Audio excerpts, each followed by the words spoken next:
स्वागत है आपका संस्कार एकेडमी के इस यूट्यूब चैनल में। आज हम क्लास 9th के मैथ से एक चैप्टर जिसको हम बहुपद यानी पॉलिनोमियल के रूप में जानते हैं उसके अगले क्लास के साथ आपके समक्ष हैं। और आज के क्लास में बेटा हम पढ़ने जा रहे हैं एनसीईआरटी की बुक से एक्सरसाइज नंबर 2.5 और उसका 11वां क्वेश्चन है 27x³ + y³ + z³ minus 9xyz का गुणनखंड कीजिए। क्या करना है बेटा? फैक्टराइजेशन यानी गुणनखंड करना है। तो एक इंपॉर्टेंट सूत्र होता है इसके लिए, देखिए a³ + b³ + c³ - 3abc। एक सूत्र क्या होता है मैं लिख देता हूं और इस सूत्र को आप अच्छी तरीके से याद कर लीजिएगा।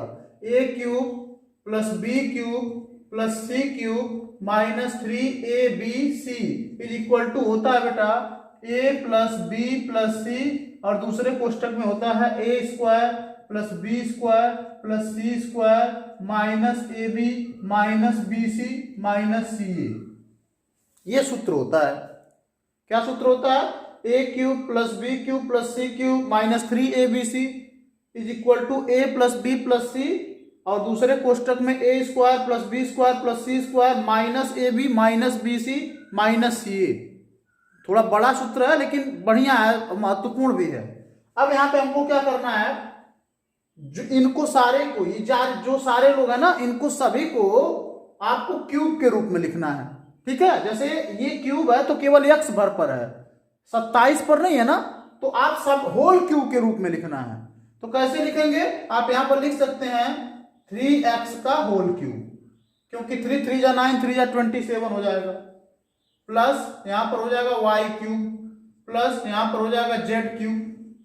ठीक है, तो a³ + b³ + c³ हो गया, माइनस यहाँ पे 3 × 3x × y × z।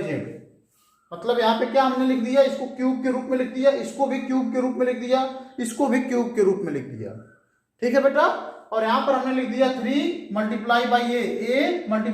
b × c। समझ में आ गया? अब यहाँ पे क्या करेंगे बेटा, a + b + c।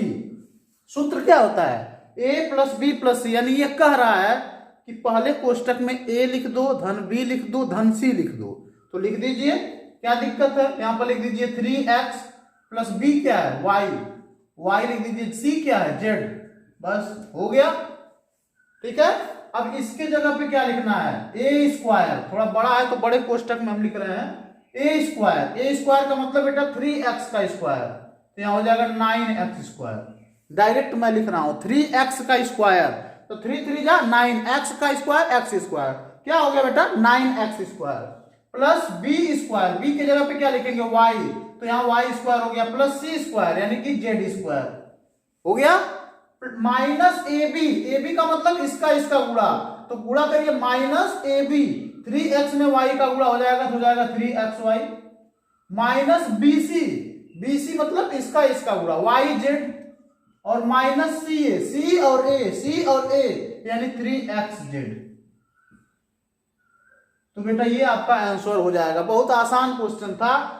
देखिए क्या कह रहा था, 27x³ + y³ + z³ - 9xyz का गुणनखंड करिए। तो हमने कुछ नहीं किया, हमने बस क्या कर दिया, इसका सूत्र लगा दिया। सूत्र क्या होता है? a³ + b³ + c³ - 3abc = a + b + c, एक ब्रैकेट में, दूसरे ब्रैकेट में a² + b² + c² - ab - bc - ca।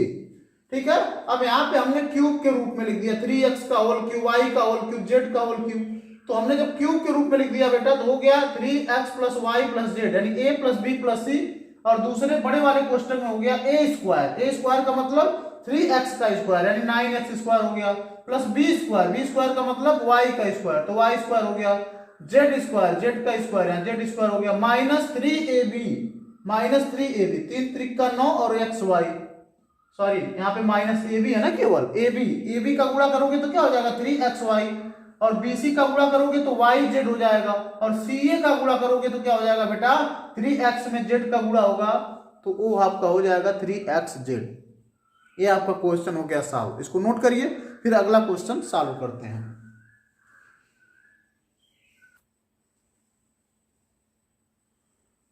तो देखिए बेटा, हमारे सामने क्वेश्चन नंबर 12 आ गया है। कि x cube plus y cube plus z cube minus 3xyz बराबर सिद्ध कर दो कि 1/2 x plus y plus z और कोष्टक में x माइनस वाई का whole square plus y minus z का whole square plus z minus x का होल स्क्वायर होता है। यही सिद्ध करना है हमको, तो कोई दिक्कत नहीं, आइए प्रूव करते हैं बेटा। सबसे पहले इसको थोड़ा आप हल कर दीजिए, दोनों को हल करना पड़ेगा, इसको भी हल करना पड़ेगा, इसको भी हल करना पड़ेगा, ठीक है। तो इसको आपको कैसे हल करना पड़ेगा, सूत्र की सहायता से हल करना पड़ेगा। अभी सूत्र हमने लिखा था ना, यहाँ पर सूत्र एक लिखा था हमने, आपको याद भी होगा। तो थोड़ा सवाल बड़ा है, सबसे पहले इसको हल कर लेते हैं, ठीक है। इधर के हल करते हैं इसको, तो यहाँ पे आधा आधा हम कर देते हैं, इधर इसको हल करेंगे, इधर इसको हल, दोनों बराबर आ जाना चाहिए। तो हल करिए बेटा, 1/2 x plus y plus z, ये है एक्स माइनस वाई का होल स्क्वायर, क्या है, ए माइनस बी का होल स्क्वायर। तो सूत्र क्या होता है, ए स्क्वायर यानी x square plus b square यानी वाई स्क्वायर माइनस 2ab यानी 2xy। अब इतना तो जानकारी आपको बहुपद में हो जाना चाहिए कि अब हर जगह सूत्र लिख लिख कर नहीं लगाया जा सकता। अब धीरे धीरे आपको कंफर्टेबल महसूस करना चाहिए सूत्र के मामले में कि किसका प्रसार कैसे कर दें।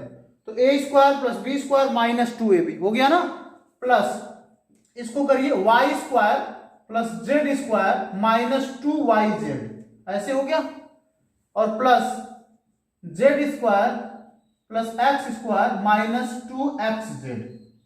तो पूरा सूत्र हमने मतलब प्रसारित कर दिया, सबको a माइनस बी के होल स्क्वायर पर तोड़ दिया। अब यहां पे क्या हो जाएगा, 1/2 x plus y plus z. अब यहां पे जब हम इनको जोड़ने लगेंगे बेटा, तो जोड़ेंगे तो यहां देखिए एक्स स्क्वायर यहां भी है, एक्स स्क्वायर यहां भी है, तो कितना हो जाएगा, 2x स्क्वायर हो जाएगा ना।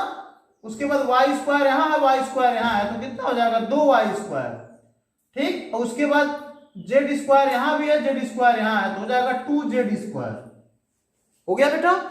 उसके बाद 2xy यहां भी है बस, और ये सब तो एक ही एक है, 2xy हो गया माइनस 2yz हो गया माइनस 2xz हो गया।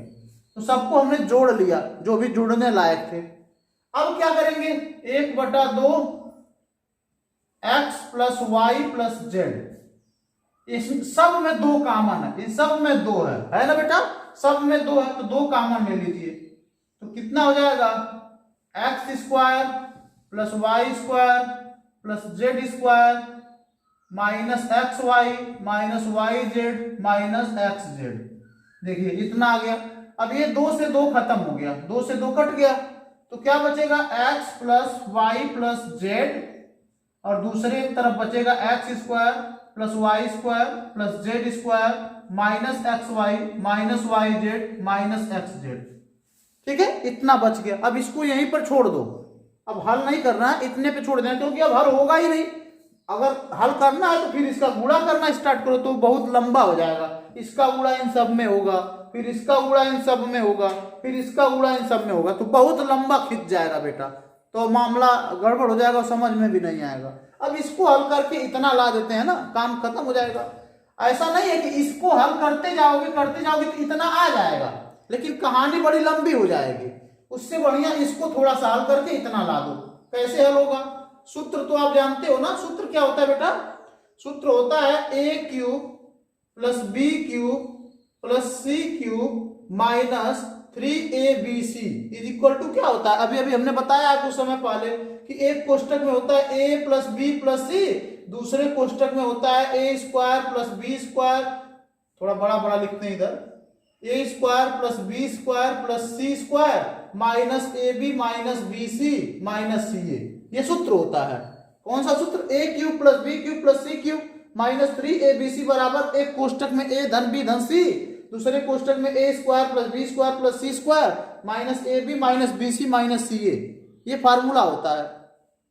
उसी फार्मूले में इसको रखिए, तो रखने पर जानते हैं क्या आ जाएगा, थोड़ा जगह हमारे पास कम है बेटा, x का क्यूब प्लस y का क्यूब प्लस c का क्यूब प्लस 3xyz बराबर क्या हो जाएगा, जहां जहां a है वहां वहां क्या रखना है, x, ठीक है बेटा। और जहां जहां बी है वहां वहां वाई रखना है, जहां जहां सी है वहां वहां सी सॉरी जेड रखना है। क्या रखना है? जेड। तो रखिए सूत्र क्या होता है, a plus b plus c, तो आप क्या रखेंगे, x plus y plus z. ये तो हो गया। दूसरे कोष्टक में कहता ए स्क्वायर, तो ए स्क्वायर की जगह पे क्या है, एक्स स्क्वायर, एक्स है तो एक्स स्क्वायर हो जाएगा, प्लस बी की जगह पे क्या है वाई, तो वाई स्क्वायर हो जाएगा, सी की जगह पे क्या है जेड, तो जेड स्क्वायर हो जाएगा, माइनस ए बी यानी हो जाएगा minus x y, minus b c यानी हो जाएगा माइनस वाई जेड, और माइनस सी ए यानी माइनस जेड एक्स, या एक्स जेड लिख सकते हो इसको, एक्स जेड। अब क्या देख रहे हो, ये बराबर ये आ गया, ठीक है, इधर भी उतना आ गया, इधर भी उतना आ गया, सिद्ध हो गया। यही तो हमको करना था। तो ये हमारा हो गया बेटा प्रूव्ड। हमने कुछ किया नहीं है, इसको थोड़ा सा हल कर दिया है, इसको सूत्र पर रख दिया है। सूत्र पर रखना तो आपको अच्छी तरीके से आता है, तो नोट कर लीजिए इसको। अगला क्वेश्चन सॉल्व करते हैं। हाँ देखिए बेटा, तो क्वेश्चन नंबर 13 आपके समक्ष है कि x plus y plus z का z is equal to whole square है, तो सिद्ध कीजिए कि x cube plus y cube plus z cube बराबर 3xyz हो जाएगा। ये सिद्ध करना है, ठीक है। इतना बराबर हमको दिया है और इतना बराबर इतना लाना है, तो कैसे सिद्ध करेंगे आइए हम बताते हैं। पहले जो दिया है उसको ले लीजिए।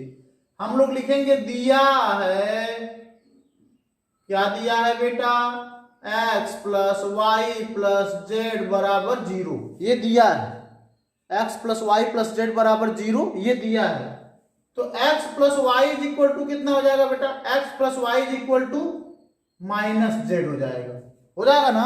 अरे भाई जेड को इधर ट्रांसफर कर दिया तो कितना हो जाएगा, जेड उधर जाएगा तो हो जाएगा माइनस जेड, ठीक है, ये हो गया। अब दोनों पक्षों का घन कर दीजिए,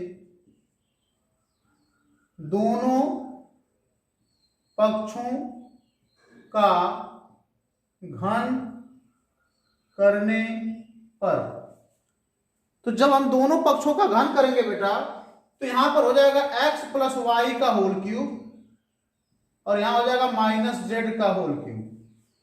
तो यहां पे x प्लस वाई का होल क्यूब हो जाएगा तो क्या हो जाएगा a cube, a plus b का होल क्यूब है ना, हो जाएगा a क्यूब यानी x cube plus b cube यानी वाई क्यूब माइनस 3ab यानी कि प्लस है ना, a cube plus b cube plus 3ab, तो यहां कितना हो जाएगा प्लस 3xy कोष्टक में a प्लस बी यानी x प्लस वाई, ऐसे हो जाएगा कि नहीं बेटा। आप क्या समझ रहे हो, यहां पे हमने होल क्यूब कर दिया तो a cube plus b cube plus 3ab कोष्टक में a प्लस बी, ये तो होता है ना, बराबर यहां पर माइनस जेड का क्यूब हो जाएगा, जेड गुड़े जेड तो जेड क्यूब हो जाएगा। अब क्या करिए, यहां पर इसको समीकरण नंबर 1 मानिए, यहां पर देखिए x cube plus y cube plus 3xy ऐसे का ऐसा रहने दीजिए, क्योंकि ये तो लाना है ना, ये तो लाना ही है हमको, ठीक है बेटा। और यहां पर क्या कर दीजिए, यहां पर x प्लस वाई के जगह पे क्या रख सकते हो, माइनस जेड रख सकते हो, क्यों, क्योंकि यहां पर है x प्लस वाई बराबर माइनस जेड, तो यहां पर क्या लिख दीजिए minus z is equal to minus z का क्यूब। अब यहां पे क्या हो जाएगा बेटा, हाँ यहां पे क्या हो जाएगा x cube plus y cube, अब इसका जब गुणा हो जाएगा ना तो माइनस 3xyz हो जाएगा, क्या हो जाएगा माइनस 3xyz। यहां पे ध्यान दीजिए क्या हो जाएगा x cube plus y cube, यहां पे प्लस गुणे माइनस यानी कितना हो जाएगा माइनस 3xyz हो जाएगा, और इज इक्वल टू क्या है माइनस जेड का क्यूब।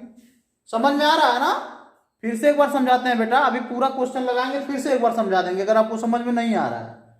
अब यहां पे करना क्या है, x cube plus y cube, अब इस 3xyz को उधर भेज दीजिए, इधर ट्रांसफर कर दीजिए, और 3z क्यूब को इधर कर दीजिए, तो क्या करेंगे हो जाएगा आपका z क्यूब इधर आएगा तो x cube plus y cube plus z cube is equal to 3xyz। और यही तो प्रूव करना था, यही तो सिद्ध करना था हमको। एक बार फिर से समझा देते हैं, देखिए दिया हुआ है x धन y धन z बराबर 0, तो सिद्ध करना है x cube plus y cube plus z cube बराबर 3xyz, यही सिद्ध करना है। अब आप क्या देख रहे हो कि x plus y plus z बराबर 0 दिया है, तो x प्लस वाई बराबर क्या हो जाएगा, जेड उधर ट्रांसफर करेंगे तो हो जाएगा माइनस जेड, तो x प्लस वाई का होल क्यूब बराबर, दोनों पक्षों का हमने क्यूब कर दिया, तो x प्लस वाई का होल क्यूब बराबर हो गया आपका माइनस जेड का क्यूब। तो कितना हो जाएगा अगर हम हल करें तो x cube plus y cube plus 3xy और कोष्टक में x plus y is equal to यहाँ माइनस जेड का क्यूब हो जाएगा। तो यहाँ पर हम x प्लस वाई के जगह पे क्या रख दिए, माइनस जेड, ठीक है, इसका गुणा हो गया। अब इसको इधर कर दिया, उसको इधर कर दिया, सिद्ध हो गया। यहाँ पे लिख सकते हो इति सिद्धम, यानी कि अब यह सिद्ध हो गया, ठीक है। अब नोट कर लीजिए आप।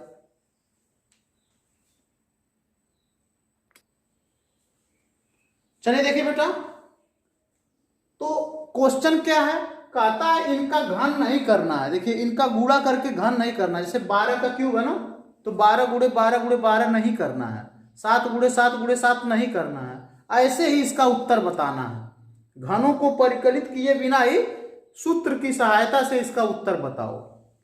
तो देखिए बेटा, एक सूत्र होता है कि a cube plus b cube plus c cube बराबर 3abc। ये सूत्र होता है a cube plus b cube plus c cube बराबर 3abc। लेकिन याद करिए, ये सूत्र हर जगह नहीं काम करता है। कब काम करता है, देखिए ये सूत्र तब काम करता है, यहां पर आगे और लिखा रहता है, यदि a plus b plus c बराबर 0। बात समझने का प्रयास करिए कि अगर इन तीनों को जोड़ने पर शून्य हो जाता है, हमारी बात समझने का प्रयास करिएगा, अगर इन तीनों को जोड़ने पर शून्य हो जाए तब a cube plus b cube plus c cube बराबर 3abc होगा। अगर जोड़ने पर शून्य नहीं होगा तब ये सूत्र नहीं लगेगा। ऐसा नहीं कि हर जगह आपको जहां मिले a cube plus b cube plus c cube बराबर लगा दो 3abc, ऐसा कभी करना मत। कब करना, जब उन तीनों को जोड़ने पर, यानी a को b को c को जोड़ने पर शून्य हो जाए तब ये वाला सूत्र लगाना। बात समझ में आई, कंडीशन समझ गए ना। अब इनको जोड़ कर देखते हैं, लिखेंगे माना, पहले मान लीजिए, माना -12 is equal to a, 7 is equal to b और 5 इज इक्वल टू c। हमने मान लिया कि 12 के जगह पे a है और b के जगह पे 7 है और c के जगह पे 5 है। ये तो हमेशा मानते आए हैं। तो लिखेंगे इसलिए a plus b plus c is equal to कितना होगा, तीनों को जोड़ के देखो 0 हो जा रहा है, तो यहां हो जाएगा -12 प्लस 7 प्लस 5, तो हो जाएगा -12 और प्लस 12, कितना हो गया बेटा 0। यानी a धन b धन c बराबर 0 हो गया। तब अब ये सूत्र लग सकता है, अब आसानी से लग सकता है। तो लिखेंगे चूंकि a plus b plus c बराबर 0, भाई ये तो सूत्र होता है कि अगर a plus b plus c बराबर 0 होगा तब, इसलिए a cube plus b cube plus c cube बराबर हो जाएगा 3abc। अब इसी में मान रखिए a क्यूब तो लिखा ही है -12 का क्यूब, प्लस बी क्यूब 7 का क्यूब लिखा ही है, प्लस सी क्यूब 5 का क्यूब लिखा ही है, बराबर उत्तर कितना आएगा 3 गुणे a कितना है बेटा -12, गुणे b कितना है 7, अच्छा गुणे c कितना है 5, बस इसका गुणा कर दीजिए उत्तर आ जाएगा।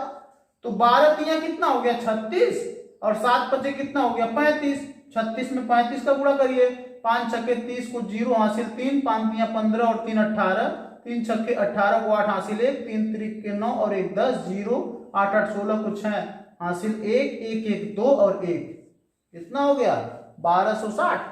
फिर से एक बार, 5 छक्का 30, 5 तिया 15, 3 18, 3 छक्के 18, 3 त्रिक का 9 1 10, 0 8 8 16, 1 1 2 और 1, यानी कुल मिला के आएगा बेटा -1260, आंसर आ गया आपका। अब देखिए यहाँ पे करना कुछ भी नहीं रहा है, अगर हम इन तीनों को जोड़ दें 0 हो जाए तो फटाक से ये सूत्र लगा दीजिए, a cube plus b cube plus c cube बराबर 3abc, बस 3abc में मान रख दिया उत्तर आ गया। लेकिन ये तभी लगेगा, फिर जाते जाते मैं बता रहा हूं कि जब तीनों का योगफल 0 होगा तभी ये सूत्र लगेगा, नहीं तो नहीं लगेगा। नोट कर लीजिए इसको। हाँ देखिए बेटा, तो हमारा क्वेश्चन क्या है, 28 का क्यूब प्लस -15 का क्यूब प्लस -13 का क्यूब, ठीक है। अब देखिए ये सूत्र हमको यहां भी लग जाएगा, लेकिन पहले हमको चेक करना पड़ेगा कि क्या a plus b plus c बराबर 0 है कि नहीं है। सबसे पहला काम वही है कि हमको चेक करना पड़ेगा। तो हम चेक करते हैं, लिख दीजिए माना a is equal to 28, b is equal to -15 और c इज इक्वल टू -13। ठीक है, हमने मान लिया तीनों को। अब क्या करिए, इसलिए अब यहां पे करिए a plus b plus c बराबर कितना होगा, a के जगह पर 28 रख दीजिए, b के जगह पे -15 रख दीजिए, c के जगह पे -13 रख दीजिए। ठीक है, अब आप देख पा रहे होंगे कि 28 हो गया ये, और ये माइनस माइनस तो जुड़ता है, समान चिन्ह है ना, समान चिन्ह जुड़ता है बेटा। तो यहाँ हो जाएगा -28, और 28 में से 28 घटेगा तो कितना होगा, 0। यानी कि लिखेंगे चूंकि a plus b plus c बराबर कितना है, 0, इसलिए सूत्र ये वाला लग जाएगा। क्या है सूत्र, a cube plus b cube plus c cube बराबर 3abc। ये वाला सूत्र यहाँ लग जाएगा। क्यों लग जाएगा, क्योंकि a plus b plus c बराबर 0 हो गया है। अब क्या करें, रखिए, लिखेंगे इसलिए 28 का क्यूब प्लस -15 का क्यूब प्लस -13 का क्यूब, सॉरी क्यूब है बेटा, क्यूब इज इक्वल टू कितना हो जाएगा, 3abc। 3 गुणे a कितना है बेटा, a है 28, b कितना है -15, c कितना है -13, और इन्हीं का सबका गुणा कर देना है बस, और नहीं कुछ आपको करना है। तो गुणा करने पर बेटा 16,380 आएगा। कितना आएगा, 16,380। आप गुणा करके देख लीजिएगा कि 3abc का जब गुणा करेंगे तो आपको आ जाएगा 16,380। ठीक है बेटा, इसको नोट कर लीजिए। हाँ देखिए, क्वेश्चन नंबर 15 है, कहता है नीचे दिए गए आयतों जिनमें उनके क्षेत्रफल दिए गए हैं में से प्रत्येक का लंबाई और चौड़ाई के लिए संभव व्यंजक दीजिए। यानी कि क्षेत्रफल यहां पर दिया हुआ है। ठीक है बेटा, क्षेत्रफल दिया हुआ है और उसकी लंबाई चौड़ाई के लिए संभव व्यंजक ढूंढना है। तो आप जानते हो कि क्षेत्रफल बराबर क्या होता है, क्षेत्रफल बराबर होता है लंबाई गुणे चौड़ाई, ये तो आपको पता है। तो यहां पर लंबाई के लिए कुछ लिखना है और चौड़ाई के लिए कुछ लिखना है, दोनों का गुणा करने पर इतना आ जाना चाहिए। ऐसा कोई व्यंजक ढूंढना है जिसका गुणा कर, दो व्यंजक ढूंढना है जिसका गुणा करने पर इतना आ जाए। ठीक है, तो इसके लिए हम क्या करेंगे, हम इसका गुणनखंड कर दें। दो व्यंजक ढूंढना है तो गुणनखंड कर दें। तो कैसे गुणनखंड होगा, गुणनखंड करना बेहद आसान है बेटा। यहां पर क्या करिए, इसका सबसे पहले पहला और अंतिम का गुणा कर दीजिए, इसका और इसका गुणा कर दीजिए। ठीक है, 25 में 12 का गुणा करिए तो 25 गुणे 12 कितना हो जाएगा, 12 25 60 को शून्य हासिल 6, 12 गुना 24 और 6 30, 300 हो जाएगा बेटा।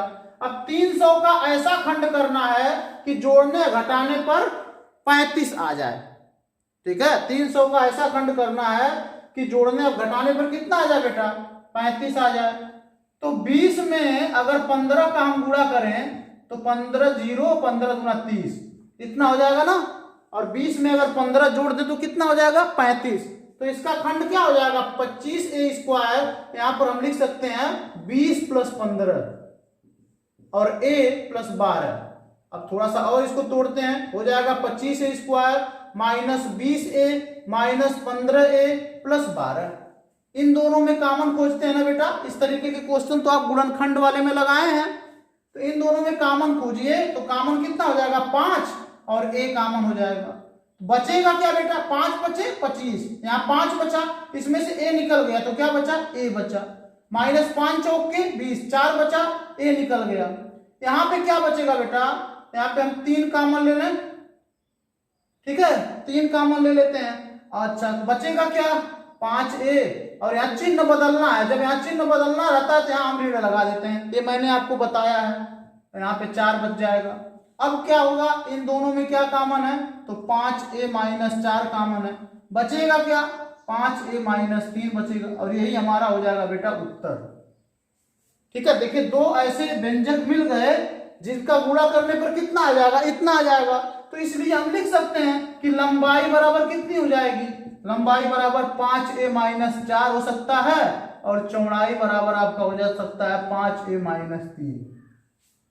इनका गुणा कर दोगे इतना आ जाएगा, क्योंकि इन्हीं का गुणनखंड है ना ये, तो इसका गुणा करने पर इतना आ जाएगा। दूसरा क्वेश्चन इसमें है, उसको आप लगाइएगा, मैं होमवर्क में दे रहा हूं। क्या है? 12k² 12k² और प्लस 8k² और नहीं सॉरी बेटा ये नहीं है, दूसरा क्वेश्चन मैं लिख रहा हूं। आपका है 35y² प्लस 13y और माइनस आपका है 12। ये क्वेश्चन है, इसको भी सेम टू सेम ऐसे ही हल करना है, तो इसको आप लोग लगा लीजिएगा। ठीक है, इसको तो हमने लगा दिया, इसको आप लगाइएगा, नोट करिए अब।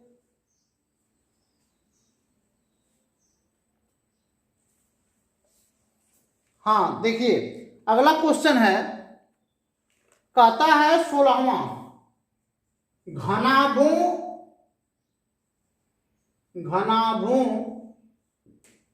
जिनके आयतन नीचे दिए गए हैं,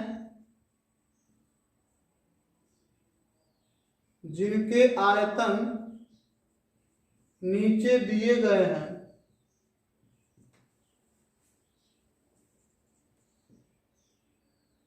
कि बीमाओं के लिए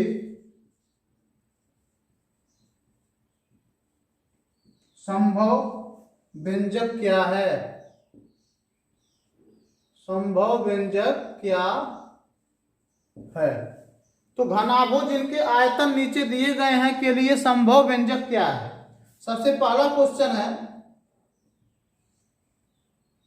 3x² माइनस 12x। अब देखिए बेटा, कहता है घनाभ, ये घनाभ दिया हुआ है, ठीक है, कहता है इनके लिए संभव व्यंजक ढूंढिए। तो सबसे पहले हम ये जानेंगे कि घनाभ बराबर होता क्या है। तो घनाभ बराबर होता है बेटा लंबाई गुणे चौड़ाई और गुणे ऊंचाई, ये होता है घनाभ बराबर। यानी पिछली बार तो हमको केवल 2 व्यंजक ढूंढना था ना, इस बार हमको 3 व्यंजक ढूंढना है। 3 ऐसे व्यंजक ढूंढना है जिनका गुणा करने पर इतना आ जाए।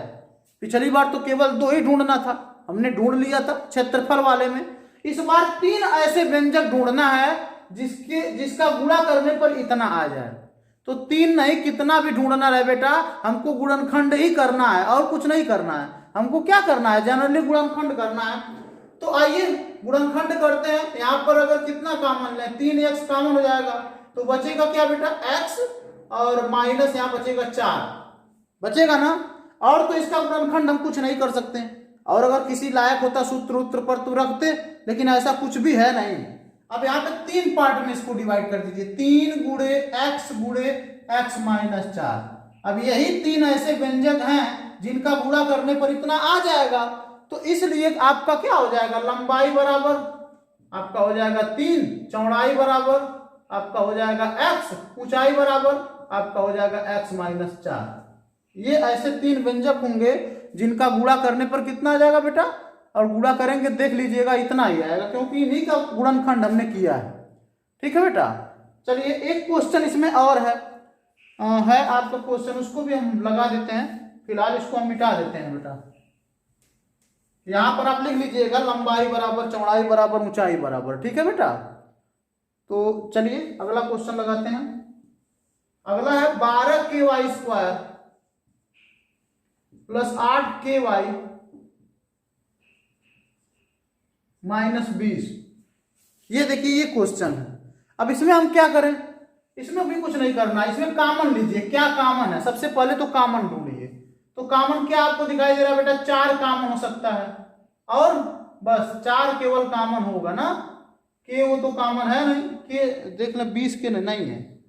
तो यहाँ पे 4 कॉमन लेंगे तो कितना बचेगा? यहाँ पर बच जाएगा 3k² प्लस 2y माइनस 4 बचे 20। ठीक है बेटा, क्या हो जाएगा? 4 कॉमन लेंगे तो 3k² प्लस 2y बचेगा ना, 2k, और यहाँ पर हो जाएगा माइनस 5, 4 बचे 20 होता है ना।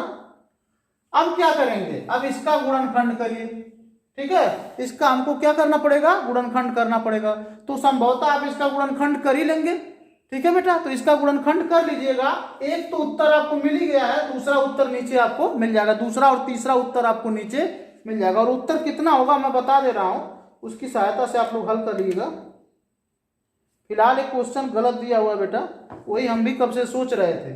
यहाँ पर के रहेगा, ठीक है, तो के रहेगा तो यहाँ के भी कॉमन होगा। अब सवाल और आसान हो जाएगा। अब यहाँ पे के निकल जाएगा, अब ये बचेगा, ठीक है। वो क्वेश्चन में गलत दिया है, यहाँ के भी रहेगा और के कॉमन हो जाएगा तो इतना बचेगा। अब इसका गुणनखंड कर सकते हैं आप, 4 के का इतने का गुणनखंड करेंगे तो 3 बचे 15। 15 का खंड करने पर ऐसा खंड करो कि जोड़ने घटाने पे 2 आए, तो कितना हो जाएगा 5 और 3 हो जाएगा 3y² plus 5 minus 3y minus 5, ठीक है। 4 के यहाँ पे हो जाएगा 3y² plus 5y minus 3y minus 5।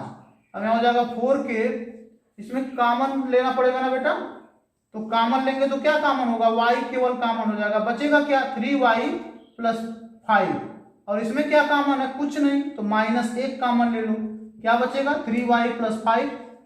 अब देखिए बेटा 4 के इन दोनों में क्या कॉमन है, 3y प्लस 5 कॉमन है, क्या बचेगा y माइनस 1। अब ये 3 ऐसे व्यंजक हैं जिनका गुणनफल करने पर इतना आएगा। अतः लंबाई कितनी हो जाएगी 4 के, चौड़ाई कितनी हो जाएगी बेटा 3y प्लस 5, और ऊंचाई कितनी हो जाएगी y माइनस 1, ठीक है। तो केवल गुणनखंड करना है, सवाल में मिस्टेक था इसलिए हमने स्वयं लगा लिया, नहीं तो हम आपको ही देते होमवर्क में। तो नोट कर लीजिए इसको।